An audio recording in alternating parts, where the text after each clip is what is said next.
do what you want to do with your life, right? Don't go be doing something you don't enjoy.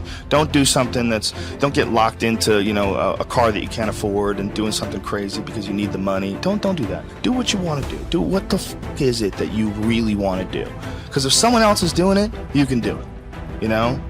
I mean, everybody makes their own path through this world, but a lot of people don't follow the path that they really feel pulled to. You know, there's, for whatever reason, they got negative programming. You know, when they were kids, someone told them they couldn't do it, or told them to take the shortcut, or take the short route. That's a sad thing, man, when you talk to dudes, especially like talented dudes, and they don't follow up with what they want to do. Even if other people can't see through their filter of criticism, you're still driven by love. Every one of you is a piece of all that is. Every one of you.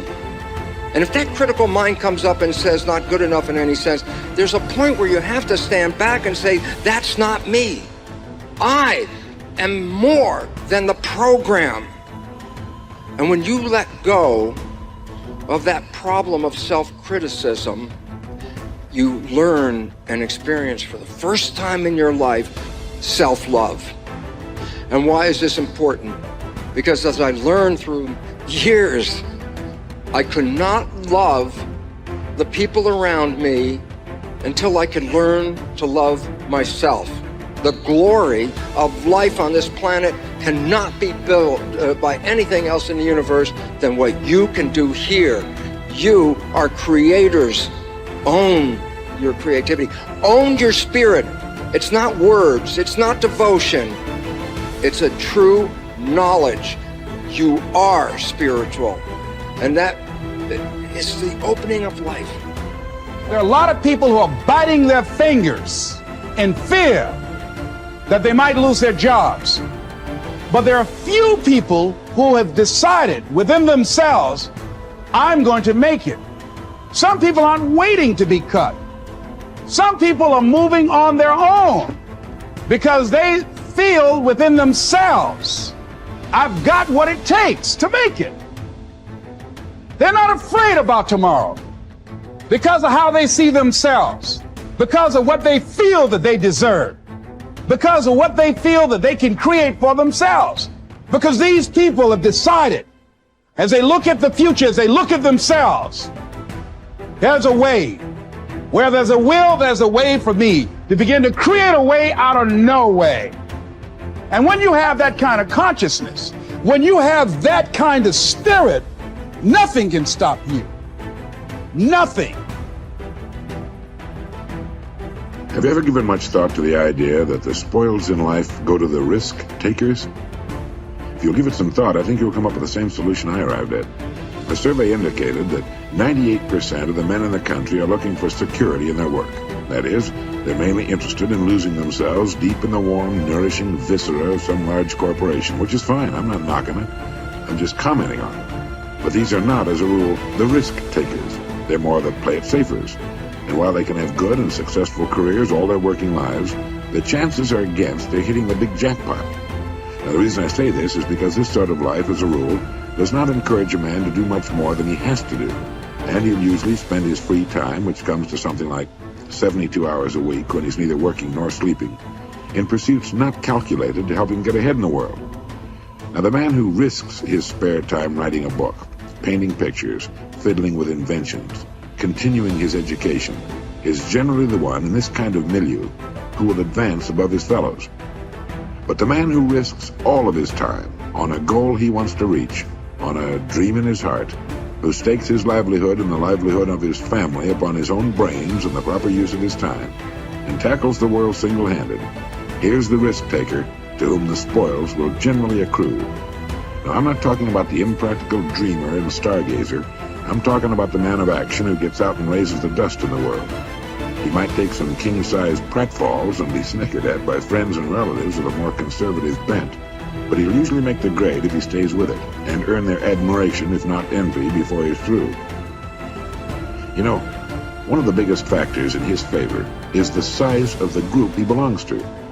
According to the most reliable figures I can find, this risk-taker belongs to only about 2% of the population. And since he's generally working on an idea that will in some way serve the big 98%, the odds swing rather favorably to his side. Additionally, a man on his own must think. He must devote more of his days to thinking. Conversely, the man with a good steady job who's familiar with his work and surroundings can go along pretty well from day to day without doing any creative thinking at all.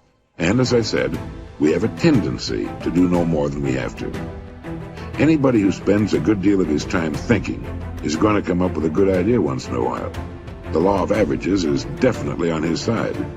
And if you think about it a minute, you realize that he only needs a few, maybe only one really good idea to make it big. Now, the more you think about it and analyze it, the more it makes you think that what appears to be the risk taker really isn't nearly as big a risk taker as you might imagine. The cards are stacked pretty well for him from several important standpoints. But as I said in the beginning, the spoils definitely go to the risk taker. Life is full of hidden contradictions. One is that the man who thinks he's playing it safe really isn't. And the man who seems to be taking the greatest risks, considering the law of averages, is playing it safest. If you just make a decision, it can be sometimes the day that starts you on a brand new journey. Now, some decisions are incidental and some are small and some, are part of a working day. But sometimes decision making can be one of the most important days of your life. Maybe a decision you've postponed, and now you understand the penalty of postponing that decision. You've got to do something, and finally you come to the conclusion, today is the day. I now decide. And whether you decide on a new direction, whether you decide on a refinement in philosophy, whether you decide to act when before you haven't acted, you decide on a series of things that you're going to do. Deciding can be such an incredibly important, very exciting, inspirational day. Also, deciding sometimes starts the process of lifting our self-esteem. Sometimes when you look back on it, the day that you decided was just about as exciting as the day when you finally accomplished the project. That when you finally made the decision, you finally got the monkey off your back, as we say in English.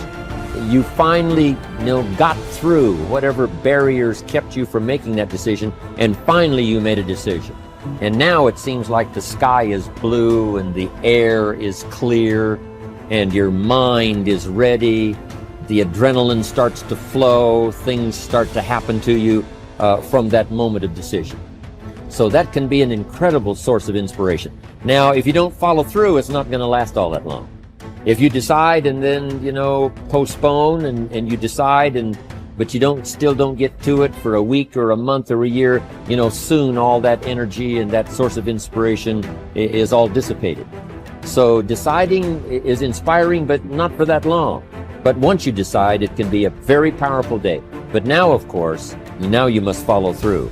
But if there's some things you've been postponing, some decisions you have just, haven't gotten to, I would ask you to just, take out your journal and just go through, what have I been postponing that's not going to be better for my health? It's not going to be better for my future. It's not going to enhance my finances. Maybe a problem needs to be solved. I got to decide when I'm going to do it and how I'm going to proceed.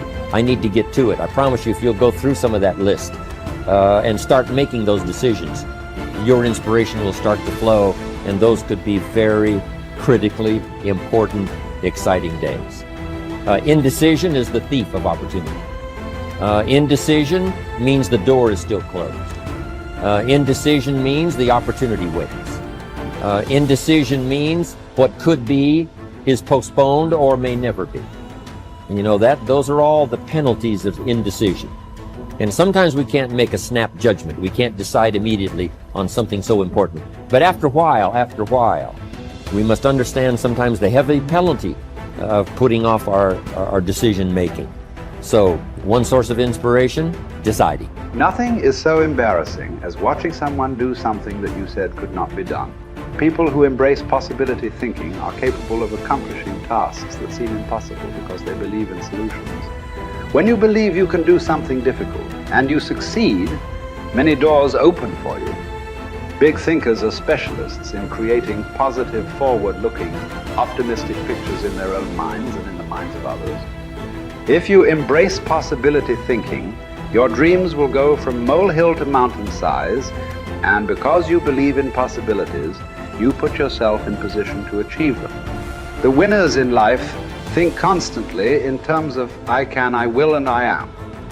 Losers, on the other hand, concentrate their waking thoughts on what they should have done or what they don't do. If you believe you can't do something, then it doesn't matter how hard you try, because you've already lost. If you believe you can do something, you have already won much of the battle. The first step in becoming a possibility thinker is to stop yourself from searching for and dwelling on what's wrong with any given situation. Sports psychologist Bob Rotella recounts, I tell people, if you don't want to get into positive thinking, that's okay. Just eliminate all the negative thoughts from your mind. Whatever's left will be fine. If possibility thinking is new to you, you're going to have to give yourself a lot of coaching to eliminate some of the negative self-talk you may hear in your head. When you automatically start listing all the things that can go wrong or all the reasons something can't be done, stop yourself and say, don't go there. Then ask what's right about this. That will help to get you started. And if negativity is a really big problem for you and pessimistic things come out of your mouth before you've even thought them through, you may need to enlist the aid of a friend or family member to alert you every time you utter negative ideas. One of the best ways to cultivate a possibility mindset is to prompt yourself to dream one size bigger than you normally do. Let's face it, most people dream too small. They don't think big enough. Henry Curtis advises, make your plans as fantastic as you like, because 25 years from now they will seem mediocre. Make your plans 10 times as great as you first planned, and 25 years from now you will wonder why you did not make them 50 times as great. If you push yourself to dream more expansively, to imagine your organization one size bigger, to make your goals at least a step beyond what makes you comfortable, you will be forced to grow. And it will set you up to believe in greater possibilities. Most people want their lives to keep improving, yet they value peace and stability at the same time. People often forget that you can't improve and still stay the same. Growth means change. Change requires challenging the status quo. If you want greater possibilities, you can't settle for what you have now. When you become a possibility thinker, you will face many people who will want you to give up your dreams and embrace the status quo. Achievers refuse to accept the status quo. As you begin to explore greater possibilities for yourself, your organization, or your family, and others challenge you for it, other possibility thinkers across the country and around the world are thinking about curing cancer, developing new energy sources, feeding hungry people, and improving quality of life. They are challenging the status quo against the odds. And you should too,